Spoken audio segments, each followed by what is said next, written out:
أنفسنا ومن سيئات أعمالنا من يهده الله فلا مضل له ومن يضلله فلا هادي له ونشهد أن لا إله إلا الله وحده لا شريك له ونشهد أن محمدًا عبده ورسوله أما بعد فقد قال الله تبارك وتعالى في القرآن المجيد والفرقان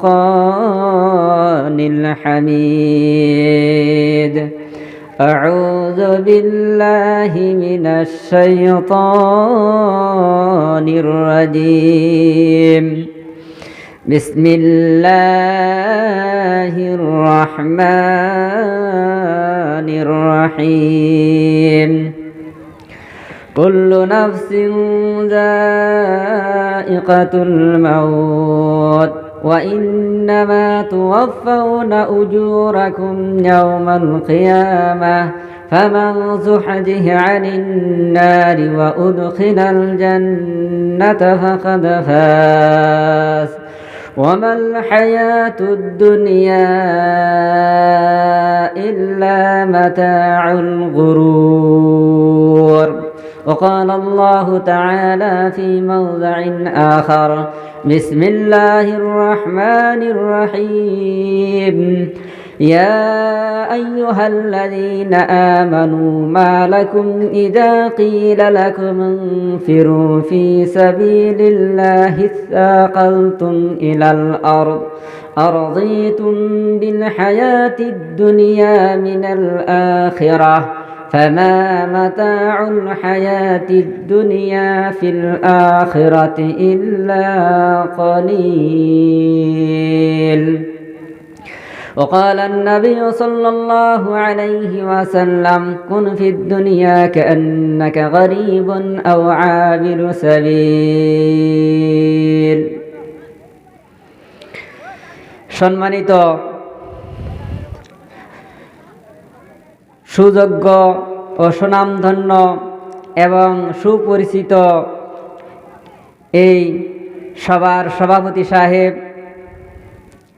এবং সম্মানিত অতিথি হাফিজ কারি আব্দুল মমিন দামাত বারকাতুহুমুল আলিয়া, বিশিষ্ট অতিথি মৌলভী আবু তাহির সাহাব দামাত বারকাতুহুমুল আলিয়া হাফিজাহুল্লাহ ওয়া তাওয়াল্লা, নির্দিষ্ট বক্তা হাফিজ কারি ইনামুল ইসলাম হাফিজাহুল্লাহ ওয়া তাওয়াল্লা, তার সঙ্গে আমাদের এই এলাকার সম্মানিত মুরব্বী সকল এবং এই সভা আয়োজন করা যুবক বন্ধু সকল এবং পর্দার আড়ালে থাকা মা ও বোনেরা, সর্বপ্রথম আমরা সে মহান রব্বুল আলামিনের তারিফ প্রশংসা করি যে মহান রব্বুল আলামিন আমাদিগকে এইরকম এক বরকতময় মাহফিলে বসার তৌফিক দিলেন। আমরা সেই মহান রব্বুল আলামিনের একবার তারিফ ও প্রশংসা করি। আমরা সবাই একবার পড়ি আলহামদুলিল্লাহ। তারপর লাখো কোটি দরুদ ও সালামের ধারা বর্ষিত হক আমাদের আখিরি নবী জনাবে মুহাম্মদুর রাসূলুল্লাহ সাল্লাল্লাহু আলাইহি ওয়াসাল্লামের উপরে। আমরা সবাই একবার পড়ি সাল্লাল্লাহু আলাইহি ওয়াসাল্লাম। তিনি ছিলেন সর্বপ্রকার মানবিক গুণে গুণান্বিত। তিনি ছিলেন আমাদের আখিরি নবী সাল্লাল্লাহু আলাইহি সাল্লাম ছিলেন সর্বপ্রকার মানবিক গুণে গুণান্বিত ছিলেন, জিনার সম্পর্কে মহান রব্বুল আলামিন বলেন সূরাতুল কালামের ভিতরে ওয়া ইন্নাকা লাআলা খুলুকিন আযীম। আযীম আল্লাহ রব্বুল আলামিন বলেন হে নবী আপনি মহান চরিত্রের অধিকারী।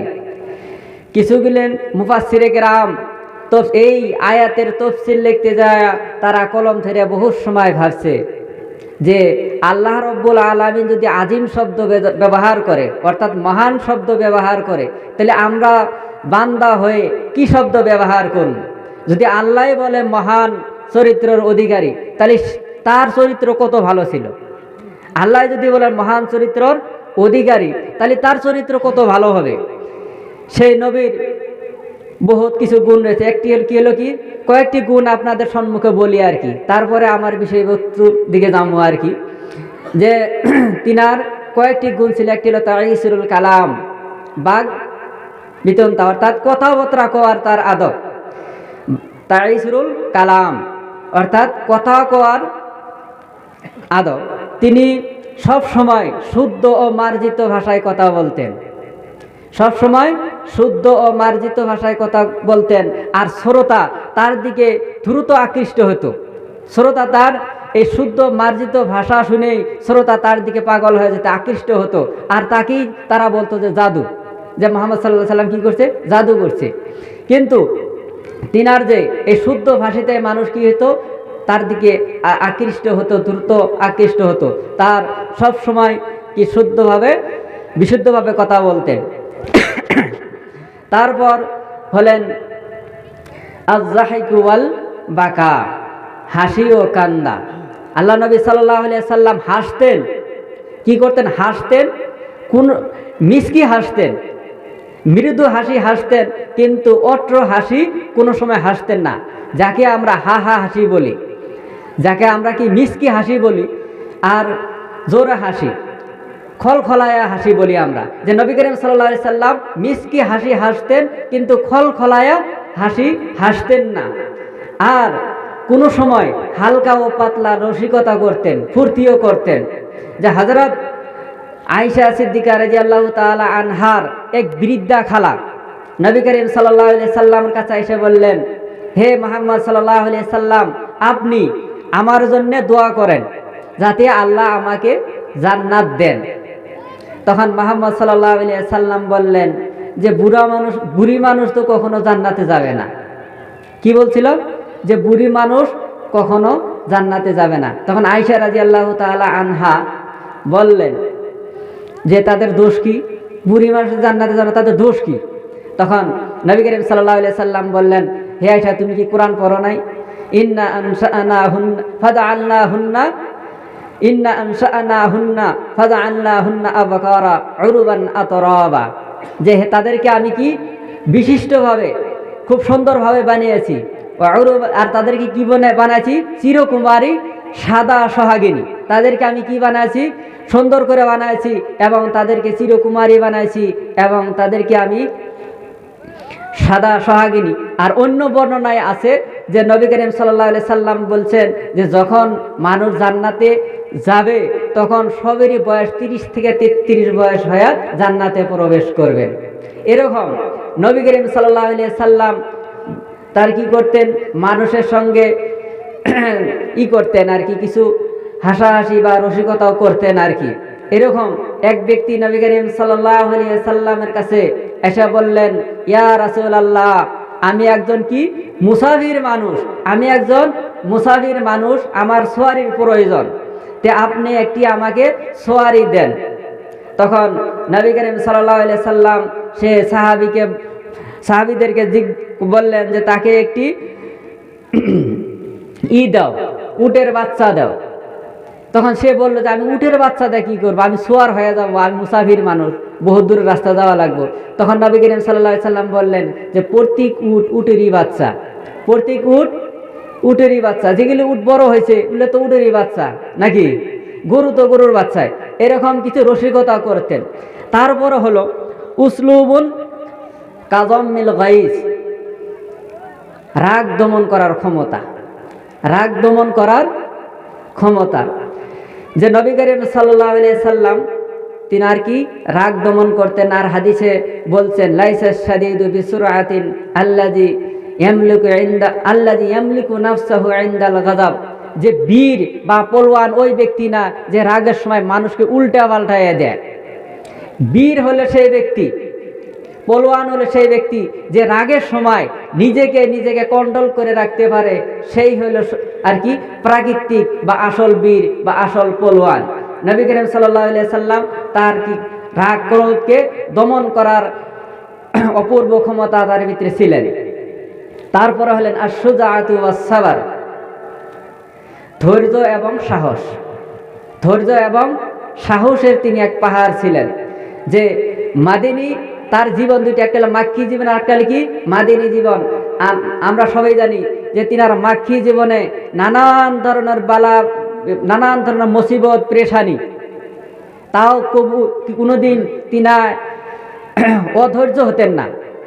এবং এই যে মাদানী জীবনে চতুর্দিকে থেকে হুমকি, চতুর্দিক থেকে কি হুমকি, কাফেরদের, নানান দেশের বাদশা রাজা বাদশাদের চতুর্দিকের থেকে কি নবী করিম সাল্লাল্লাহু আলাইহি সাল্লামকে হুমকি দেওয়া হতো। এই হুমকির মাঝেও তিনি ধৈর্য ধরে সাহাবাদের সাথে মিলামিশা করতেন, কিন্তু তার চেহারাতে কোনো সময় অধৈর্যের কোনো চিহ্ন আসা যেত না। যেরকম যে তিনার যে এরকম সাহসী ছিলেন এবং ধৈর্যও ছিলেন, যে এমন ধৈর্য যে নবী করিম সাল্লাল্লাহু আলাইহি সাল্লাম যে খন্দকের যুদ্ধ সবাই আমরা জানি, যে পেটে পাথর বেঁধে সাহাবাদের সঙ্গে এই খন্দক খোদার কাজে সহযোগিতা করতেন এবং আখেরাতের কবিতা পাঠ করে তার ভিত্তিতে সাহাবাদের সাথে আনন্দ করে এই খন্দকের কাজ করতেন। পেটে যে পাথর বাঁধা, এটা কোনো সময় তাই তিনি প্রকাশ করতেন না। দেখেন, তারপর ছিলেন তিনার ধৈর্য, যে এক বেদুইন সাহাবী, আমরা সবাই জানি বেদুইন অর্থাৎ গাওয়ালি এক সাহাবী আসলেন নবী করিম সাল্লাল্লাহু আলাইহি সাল্লামের দরবারে। তখন এসে দেখেন নবী করিম সাল্লাল্লাহু আলাইহি সাল্লামের উপরে একটি চাদর, মোটা চাদর দেওয়া।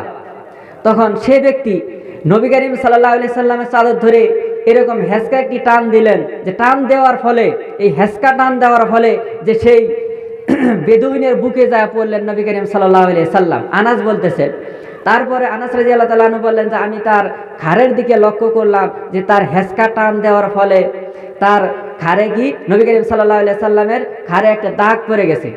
তারপরে সে বেদুইন সাহাবী বললেন, ইয়া রাসূলুল্লাহ, আপনার কাছে যা আল্লাহ দেওয়া মাল সম্পদ আছে তার থেকে আমাকে কিছু দান করার আদেশ দেন। তখন নবী করিম সাল্লাল্লাহু আলাইহি সাল্লাম সেই ব্যক্তির দিকে তাকালেন এবং হাসলেন আর তাকে কিছু দেওয়ার আদেশ করলেন। যে তিনার এত ছিলেন ধৈর্য শক্তি, যেরকম তিনার ভিতরে বহুত ধৈর্য শক্তি ছিলেন। তারপর হলো ইয়াদাতুল মারিস, তার ভিতরে কি ছিল? ইয়াদাতুল মারিস, বেমারিকে সেবা যত্ন করা, বেমারিকে সেবা যত্ন করা।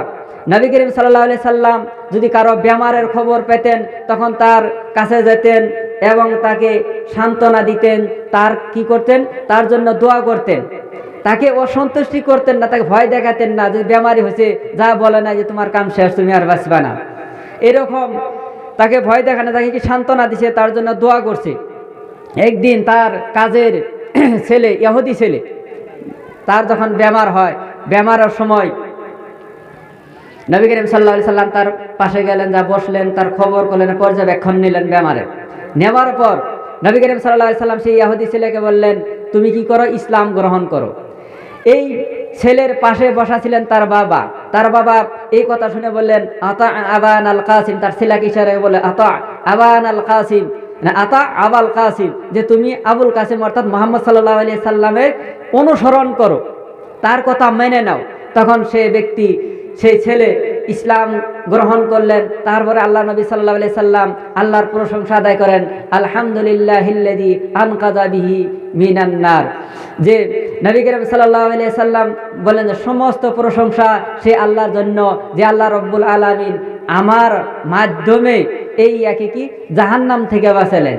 যে নবী করিম সাল্লাল্লাহু আলাইহি সাল্লাম এই বেমারির কাছে যেতেন, তার সান্ত্বনা দিতেন, আর তার কি খেতে ইচ্ছা যায়, যদি ক্ষতিকার না হতো, যদি তার ক্ষতি না করতো সে খাদ্য, যদি সে চাইতো সেটা দেওয়ার ব্যবস্থা করে দিতেন। বেমারির জন্য কিছু দেওয়ার ব্যবস্থা করতেন, তার খবর নিতেন, দোয়া করতেন, সান্ত্বনা দিতেন। তারপরে নবী করিম সাল্লাল্লাহু আলাইহি সাল্লামের ভিতরে ছিল শরম, হায়া। এক কুমারী মেয়ের থেকেও বেশি তার তিনার ভিতরে কি এক শরম, হায়া ও শরম ছিলেন।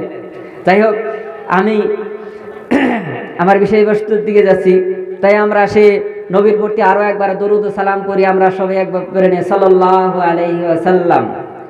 আল্লাহুম্মা সাল্লি আলাইহি, সবাই বলেন আল্লাহুম্মা সাল্লি আলাইহি আল্লাহুম্মা বারিক আলাইহি।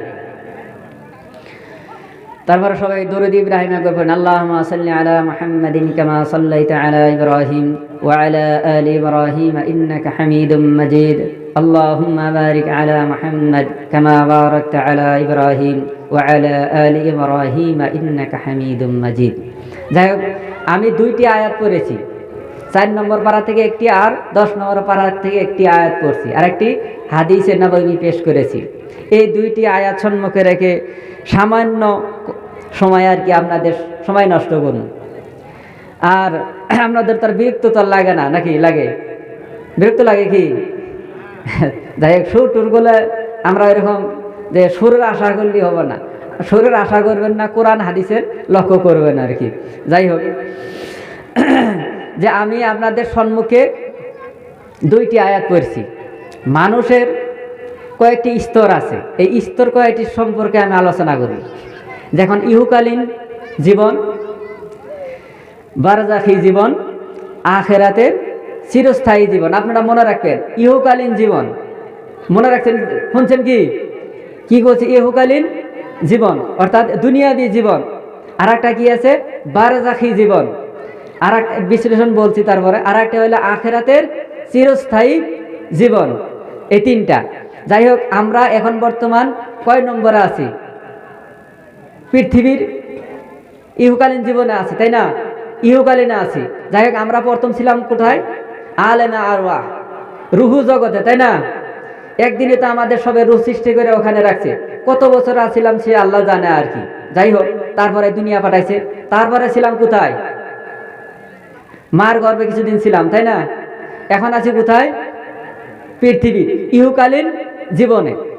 ইহকালীন জীবনে কতদিন থাকবো আল্লাহ ভালো জানেন, তাই না? কারো 70, কারো 60, কারো 75, কারো 100, কারো 150, যাই হোক, কারো 50, কারো 1, এটা আল্লাহ জানেন। তারপরে কি আরম্ভ হবে? আমাদের বারজাখী জীবন, তাই না? কবরের জীবন। তারপর হবে আখিরাতের চিরস্থায়ী জীবন। যাই হোক, আমি আপনাদেরকে এই যে ইহকালীন জীবনের কিছু আলোচনা করি।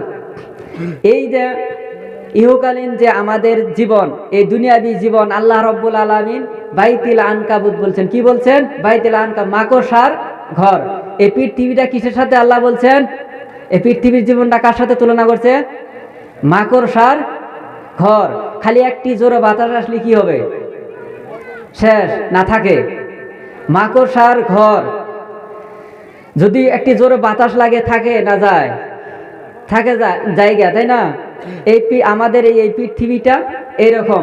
যাই হোক, যে এই ফামা মাতাউল হায়াতিদ দুনিয়া ওমাল হায়াতুদ দুনিয়া ইল্লা মাতাউল গুরুর, যে এই দুনিয়াবি হায়াত, এই দুনিয়াবি জিন্দাগিটা একটা কি ধোঁকা, একটা কি ধোঁকা, একটা মায়ার জালে বন্দি।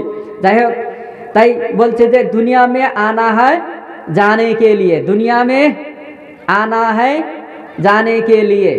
দুনিয়া দুনিয়া করে যতই ব্যস্ত হন, দুনিয়া দুনিয়া করে যতই ব্যস্ত হন, ধন সম্পত্তি টাকা পয়সা একদিন থিয়া যেতে হবে। কিন্তু আজকে আমরা এই সভাতে অল্প সময়ের জন্য আসতে টান পাচ্ছি, তাই না? দুনিয়া মে আনা হয় জানে কে লিয়ে, এই দুনিয়াতে যারা আছে তাদেরকে যেতেই হবে। দুনিয়া যারা আছে তাদের যাওয়া লাগবে। যেরকম যদি দুনিয়াতে আসার পরে যাওয়া না রাখতো, তাহলে আমরা হযরত আদম আলাইহিস সালামকে পেতাম, আমরা সমস্ত নবীকে পেতাম, আখেরি নবীকেও পেতাম। কিন্তু দুনিয়ার ভিতরে যে এসেছে সেও সার যেতেই হবে। দুনিয়া থাকার জন্য কেউ আসেনি, দুনিয়া থাকার জন্য কেউ আসেনি, দুনিয়ার থেকে যাওয়ার জন্য এসেছে। যাই হোক, আপনাদেরকে একটি উদাহরণ দিয়ে বলছি, যে এই যে আমরা যারা প্ল্যাটফর্মে যাই বা এয়ারপোর্টে যাই, ওনে থাকার জন্য যায় না যাওয়ার জন্য যায়? তলে টাইলস লাগানি আছে কিন্তু, তাই না? উপরে ফ্যান, ফ্রি ফ্যান, ওটার বিল দেওয়া লাগে না। টাইলস লাগানি আছে, লম্বা লম্বা উপরে ছাদ দিয়ে বানাই দিছে।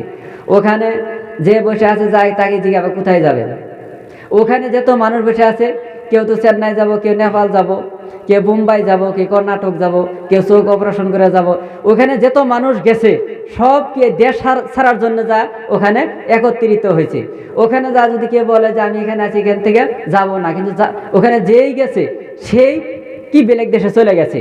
যাই হোক, তদ্রূপ আমরা এই পৃথিবীতে যারা এসেছি সবের কি যেতে হবে।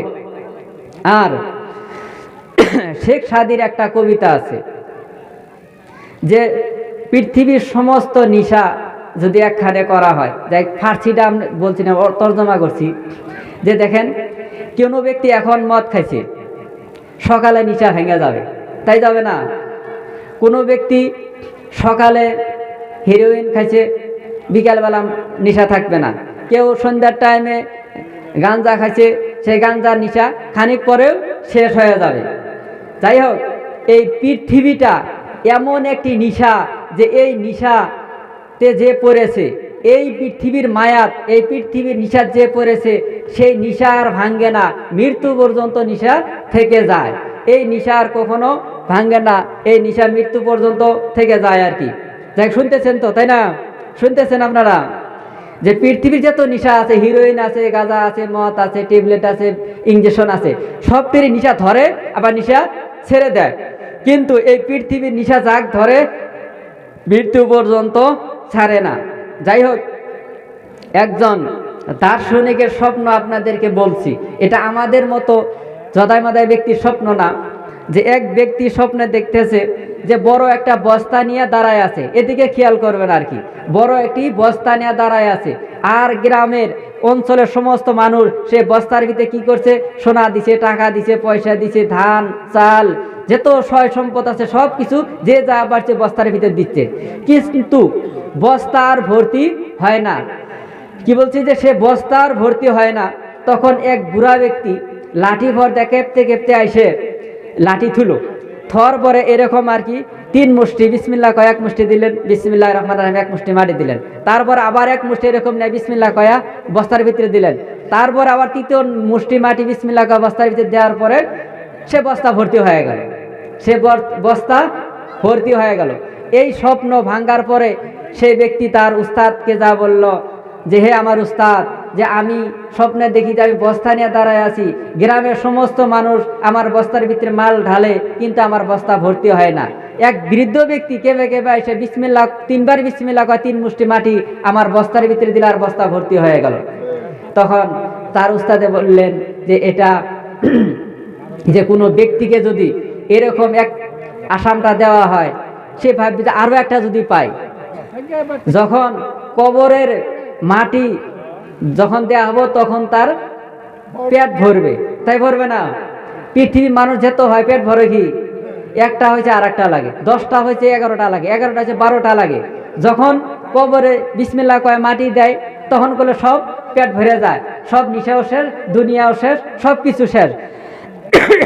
যাই হোক, যে আমাদের এই পার্থিব জীবন ছেড়ে যেতে হবে। তারপরে বলছি কি হবে, বারজাখি জীবন আমাদের কি হবে।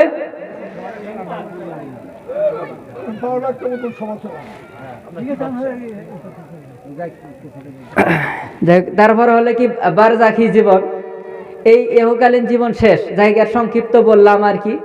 যে তারপরে হলে কি বারজাখি জীবন শুরু। কুল্লু নাফসিন যায়িকাতুল মাউত ওয়া ইন্নামা তুওয়াফাউনা উজুরাকুম ইয়াওমাল কিয়ামা ফামান যুহজিহা আনিন নারি ওয়া উদখিলাল জান্নাতা ফাকাদ ফাজ। যে তোমাদের প্রত্যেক বস্তুকে তার মরণের স্বাদ চাইতে হবে, মরণের স্বাদ চাইতে হবে, আর তারাই কামিয়াব যারা কি কিয়ামতের দিন জাহান্নাম থেকে বাঁচতে পারছে, তারাই কামিয়াব।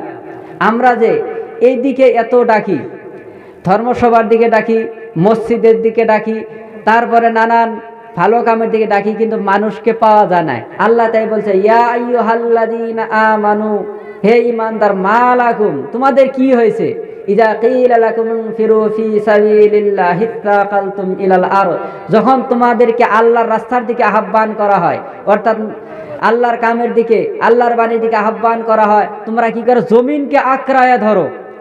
এটা বিষয় কি, তোমাদের কি হয়েছে যে তোমাদেরকে আল্লাহর দিকে আহ্বান করলে তোমরা জমিনকে আঁকড়ায় ধরো। তারপরে বলছে আরাযীতুম বিল হায়াতিদ দুনিয়া মিনাল আখিরাহ, যে আমরা দুনিয়ার হায়াতকে আখিরাতের হায়াতের থেকে প্রাধান্য দিছি। আমরা কি গুরুত্ব কোনটাকে বেশি দিছি, আখিরাতের জীবনের থেকে আমরা এই দুনিয়াবি জীবনের কি করছি, গুরুত্ব বেশি দিছি, এই জন্যে আল্লাহর রাস্তার দিকে আহ্বান করলে আমরা আসি না, কারণ আখেরাতের থেকে দুনিয়াকে আমরা গুরুত্ব বেশি দিছি। যাই হোক, তারপর হলো আমাদের বারজাখী জীবন, এটা কখন শেষ হবে? যাই হোক, বারজাখী জীবন একটা অদৃশ্য জীবন, এর প্রতি ঈমান আনা ওয়াজিব। এই বারজাখী জীবনে মানুষের বারজাখী জীবন বলা হয়, মানুষ মরার পর কবর থেকে নিয়ে কিয়ামত পর্যন্ত এটাকে বলা হয় বারজাখী জীবন, আলামে বারজাখ, এটাকে বলা হয় আলামে বারজাখ। এই আলামে বারজাখে কিছু পরীক্ষা নিরীক্ষার কথা আছে, আর মানুষ তার আমল অনুযায়ী কিছু শাস্তি নাইবা শান্তিতে থাকবে। এই যে আলেমে আরওয়াহ, আমাদের বারজাখী হায়াত শুরু হওয়ার আগে আমাদের যে রূহ আছে, এই রুহের একটা লম্বা ভ্রমণ আছে। এই রুহের একটি লম্বা ভ্রমণ আছে। যাই হোক, এই লম্বা ভ্রমণটা বলেই আমি আলেম বারজাখের কথা বলছি। যাই হোক, এই রুহের যে একটা ভ্রমণ আছে, যাদের নেককারের আত্মা, যারা নেক কাজ করে, নেককার ব্যক্তি, ভালো মানুষ, তাদেরকে যখন এই আত্মা এই রুহকে নিতে আসবে, তখন ফেরেশতা একটা সুন্দর পোশাকে এক সুসজ্জিত ব্যক্তির মতো আসবে, আসে তার চোখের নজর যত দূর যা তত দূর যা বসবে, আর আজরাইল আলাইহিস সালাম মালাকুল মউত তার মাথার পাশে এসে দাঁড়াবে। দাঁড়ানোর পরে সে আত্মাকে আহ্বান করবে, সে সন্তুষ্টি, সে পবিত্র আত্মা, সে আল্লাহর সন্তুষ্টি প্রাপ্ত আত্মা, সে পবিত্র আত্মা, ভালো আত্মা, তুমি আল্লাহর সন্তুষ্টির দিকে বাহির হও।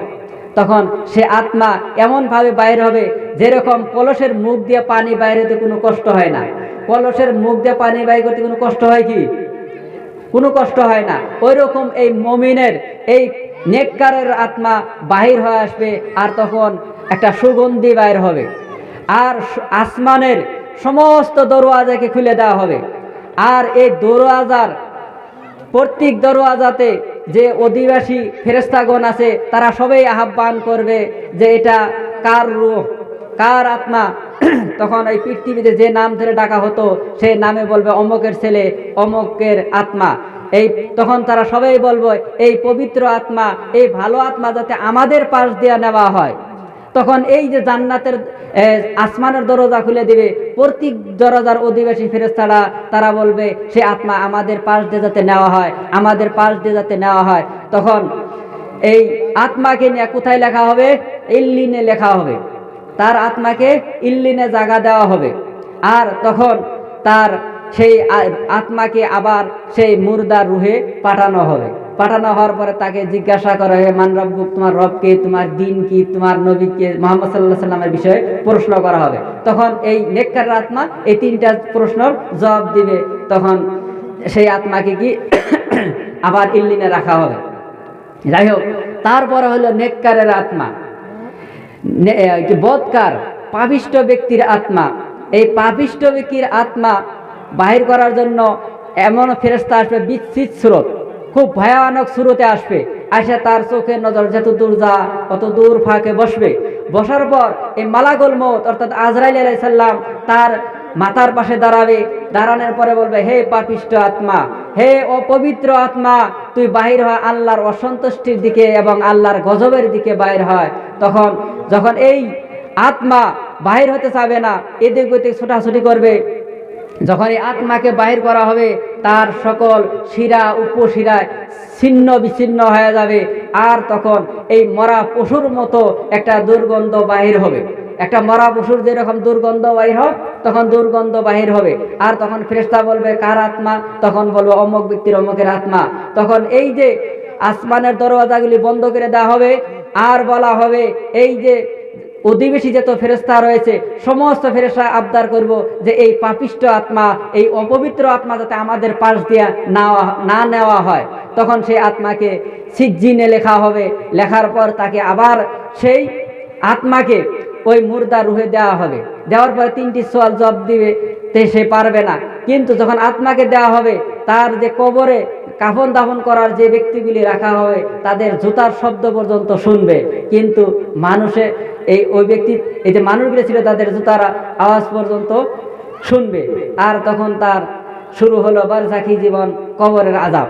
যাই হোক, এই যে বারজাখী জীবন, এগুলি বহুত হাদিসে বা কোরআনে আর প্রমাণিত পাওয়া যায়। নবী করিম সাল্লাল্লাহু আলাইহি সাল্লাম মদিনার এক বাগানের পাশ দিয়ে যাচ্ছিলেন। মদিনার এক বাগানের পাশ দিয়ে যাচ্ছিলেন, যাওয়ার সময় তখন বললেন এখানে দুইটি কবর, এই দুই কবর দুটিতে খুব আযাব হচ্ছে। তখন নবী করিম সাল্লাল্লাহু আলাইহি সাল্লাম বলেন, এই যে দুইটি ব্যক্তি কবরে আযাব হয়েছে কোনো সেরকম বড় পাপের জন্য না, কিন্তু আল্লাহর কাছে বড় ছিল, এবং এই ছোট কাজটি বারবার করাতে করাতে কি বড় হয়ে গেছে। যাই হোক, তার ভিতরে এক ব্যক্তি ছিল যে সে পেশাব করার পরে পবিত্রতা অর্জন করত না। কি করত না? যে পেশাব করার পরে পবিত্রতা অর্জন করত না।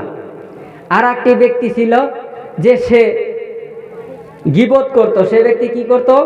গীবত করত। এই দুইটি কাজের জন্য এখানে কবর আযাব হতেছে। তখন নবী করিম সাল্লাল্লাহু আলাইহি সাল্লাম বললেন একটা খেজুরের ডাল আনো।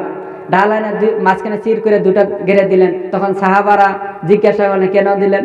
তখন নবী করিম সাল্লাল্লাহু আলাইহি সাল্লাম বললেন এই ডাল দুটি কাঁচা থাকা পর্যন্ত হতে পারে তাদের আযাব কিছু হালকা হবে। নবী করিম সাল্লাল্লাহু আলাইহি সাল্লাম কি বললেন? যে হতে পারে এই খেজুরের ডাল কাঁচা থাকা পর্যন্ত কিছু আযাব আল্লাহ হালকা করে দিতে পারে। এই যে বারজাখী জীবনের এই কবরের আযাব নবী করিম সাল্লাল্লাহু আলাইহি সাল্লামকে সেখানে শোনানো হলো। যদি এই লাশকে যদি কবরে না রেখে যদি গাছের লাগে লটকায় রাখে, তবুও তার এই যে কবরের শাস্তি নাইবা শান্তি যে কোনো একটা সে পাবেই। যদি ভালো হয় তাহলে তো শান্তি, আর খারাপ হলে শাস্তি সে পাবেই এই বারজাখী জীবনে। যাই হোক, নবী করিম সাল্লাল্লাহু আলাইহি সাল্লাম মাঝে সাথে সাহাবাদেরকে প্রশ্ন করত যে তোমরা কি স্বপ্ন দেখেছো? তোমরা কি স্বপ্ন দেখেছো? তখন সাহাবারা স্বপ্ন দেখার পরে বলতো, আর এগুলির বর্ণনা নবী করিম সাল্লাল্লাহু আলাইহি সাল্লাম দিতেন। একদিন নবী করিম সাল্লাল্লাহু আলাইহি সাল্লাম বললেন যে আমি স্বপ্নে দেখেছি যে আমি রাতে শুয়ে আছি। এই যে আপনাদেরকে বলছি আগে যে নবীদের স্বপ্ন কি ওহী, নবীদের স্বপ্ন কি ওহী। যাই হোক, তিনি বললেন আমি স্বপ্নে দেখি দুইটা ফেরেশতা আমার কাছে আসলেন, এসে আমাকে উঠায় নিয়ে যাওয়া হলো। উঠায় নিয়ে যাওয়া হলো, সেখানে দেখি আমি এক ব্যক্তি কাত হয়ে শুয়ে আছে, আর তার মাথায় কি মারা হতেছে? একটি পাথর মারা হতেছে, আর তার মাথা চূর্ণ বিচূর্ণ হয়ে যায়, আর পাথরটি বহুত দূরে চলে যায়। আবার ওই পাথর আনতে আনতে তার মাথা ঠিক হয়ে যায়, আবার তার মাথা মারা হয়, এরকম মারতেই আছে। তখন এই হাদিসের বর্ণনা আছে সেই ব্যক্তি ছিলেন যে তারা কোরআন পড়তো কিন্তু কোরআনকে প্রত্যাখ্যান করত। কোরআন পড়তো কিন্তু কোরআন মানত না, আর ফরজ নামাজ না পড়ে ঘুমাইয়া যেত। কি করত? যে কাজ করে শোয়া যে মাথায় পাথর মারতেছে, নবীকে স্বপ্ন যুগে দেখানো হলো। তার হাদিসের বর্ণনা কি করেছে যে সে কোরআন পড়তো আর কোরআনকে প্রত্যাখ্যান করত, আর ফরজ নামাজ না পড়ে ঘুমাইয়া যেত। তারপরে নবী করিম সাল্লাল্লাহু আলাইহি সাল্লাম বললেন যে তারপরে আমি দেখলাম একটি রক্তের ন্যায় লাল রঙের একটি পুকুরি নদী, সেখানে এক ব্যক্তি সাঁতার কাটছে, আর এই সাঁতুরে ব্যক্তি সাঁতরাতে আর এক ব্যক্তি সেই যে পারে বসে বহুত কয়েকটি পাথর জমা করে পাশে নিয়ে বসে আছে। আর এই সাঁতরাতে সাঁতরাতে যখন কিনারায় আসে, তখন সে ব্যক্তি কি করে? কিনারা আসে পরে মুখ হা করার পরে সে ব্যক্তি তার মুখের ভিতরে কি পাথর মারে। তখন পাথর মারার পরে সে বহুত দূর চলে যায়, আবার সাঁতরাতে কিনারায় আসার পর আবার হা করে, আবার তার মুখের ভিতরে পাথর ছুঁড়ে মারা হয়, আবার দূরে চলে যায়, এরকম ভাবে চলেই আছে। সে হাদিসের বর্ণনা এসেছেন সে ব্যক্তি ছিলেন কি? সুদখোর। যাই হোক, তারপরে বলেন যে সুদখোর হাদিসে আছে যে সুদখোরের ব্যক্তি কিয়ামতের দিন যারা সুদ খাবে তাদের পেট রবে গর্ভবতী মহিলার ভিতরে, কোনো বর্ণনায় আসে আর কি। যাই হোক, তখন যে দাঁড়াবে পড়ে যাবে, তার উপরটা মানুষ হেঁটে যাবে। যাই হোক, তারপরে আরেকটি জায়গাকে নবী করিম সাল্লাল্লাহু আলাইহি সাল্লাম বললেন আরেকটি আমি দেখলাম চুলার মতো, চুলা বুঝে ধাইচালের মতো চুলার মতো একটি জায়গা দেখলাম, যে উপর দিকে মিহি আর তলের দিকে প্রস্তস্ত বড়, আর উপর দিয়ে খুব সংকীর্ণ ছিল, আর তার তলে আগুন। সেখানে আমি কথাবার্তার কিছু আওয়াজ পেলাম। আওয়াজ পাওয়ার পর আমি যখন তাকে উকি মেরে সেখানে দেখলাম এই চুলার ভিতরে যে সেখানে কিছু উলঙ্গ নারী এবং কিছু উলঙ্গ পুরুষ সেখানে রাখা হয়েছে, আর তল দিকের থেকে কি আগুন দেওয়া হচ্ছে, আর তারা খুব চিৎকার করছে। এই যন্ত্রণায় তারা সহ্য করবে না পেয়ে খুব চিৎকার করছে, বিকট চিৎকার করছে। এই ব্যক্তিদের বর্ণনায় হাদিসে এসেছে, ওই স্বপ্নের হাদিসে এসেছে যে তারা ছিলেন বেবিচারী, বেবিচারী পুরুষ নাইবা মহিলা। তাদেরকে তল দিকের থেকে আগুন দেওয়া হতো যে তারা এই পাপ কাজে লিপ্ত হতো, অবৈধ কাজে শারীরিক সম্পর্ক করত নারী পুরুষ, তাদেরকে এই আযাব দেওয়া হচ্ছে। এরকম আরও একটি জায়গাতে নবী করিম সাল্লাল্লাহু আলাইহি সাল্লাম দেখেন, এটা ছিলেন তাদের স্বপ্নের ব্যাখ্যা। তারপরে যে এই যে কবরের আযাব সম্পর্কে নবী করিম সাল্লাল্লাহু আলাইহি সাল্লামকে স্বপ্ন যুগে তাকে দেখায় দিলেন। আর নবীদের যে স্বপ্ন সেটাও কিন্তু ওহী, নবীদের চোখ ঘুমায় কিন্তু অন্তর ঘুমায় না। তাই হোক, এই যে নবী করিম সাল্লাল্লাহু আলাইহি সাল্লাম সেখানে দেখলেন কিছু উলঙ্গ নারী সেখানে আছে। তারপরে ইবনে কাইয়ুম আর একটি ইবনে তাইমিয়া রাহমাতুল্লাহ আলাই, তাদের কিতাবের ভিতরে হাদিস নাই, একটি বলছে হাদিস না, যে একটি রিওয়ায়াত নকল করছে যে সেটা হলো কি এক তাবি তারা এক ঝর্ণা আর কি পাড়তে যাচ্ছে, সেখানে গাদার আওয়াজ পেলেন। এটা কি হাদিস না, এই ইমাম ইবনে তাইমিয়া তার কিতাবের ভিতরে রেখেছে এক তাবির ঘটনা। যাই হোক, সেখানে গাদার আওয়াজ পেলেন। গাদার আওয়াজ পাওয়ার পর তারা বললো এখানে কিসের আওয়াজ করলো? তখন বললো যে এক ব্যক্তির আওয়াজ। কয় না, এটা গাদার আওয়াজ। কয় না, এটা একজন আমাদের ভিতরে এক ব্যক্তি ছিলেন, সে মরার একদিন জীবিত থাকার সময় তার মা তাকে ডাকছে আর কি। ডাকার পরে তার মার দিকে চোখ বড় করে লাল করে বলছে, তুমি গাদার মতো এত চেঁচাচ্ছ কেন, গাদার মতো এত চিল্লাও কেন? হঠাৎ করে সেই ব্যক্তি মারা গেল। মারার পরে এই যে প্রত্যেক রাতে এই কবর থেকে কি গাদার আওয়াজ আসে। যাক, এখানে বারজাখী জীবনের আযাব সম্পর্কে কিছু দিশা পাওয়া গেল। এটা হাদিস না, এটা একটা তাবির, বিখ্যাত তাবির ঘটনা নকল করছে কিতাবের ভিতরে আর কি। যাই হোক, আমার এই এলোমেলো বক্তব্য শেষ করার আগে আমি আল্লাহ রব্বুল আলামিনের কাছে দোয়া করছি, আল্লাহ রব্বুল আলামিন যাতে আমাদেরকে এই যে বারজাখী জীবন, এই বিশিষ্ট জীবন, এখানে শাস্তি নাই বা শান্তি তার আমল অনুযায়ী হবে, এখানে যাতে আমাদের সবাইকে শান্তিতে রাখে, সবাই আল্লাহুম্মা আমিন। এবং কোরআন হাদিস মোতাবেক যাতে আল্লাহ রব্বুল আলামিন চলার জন্য তৌফিক দেন। ওয়া আখিরু দাওয়ানা আনিল হামদুলিল্লাহি রাব্বিল আলামিন। আসসালামু আলাইকুম ওয়া রাহমাতুল্লাহ।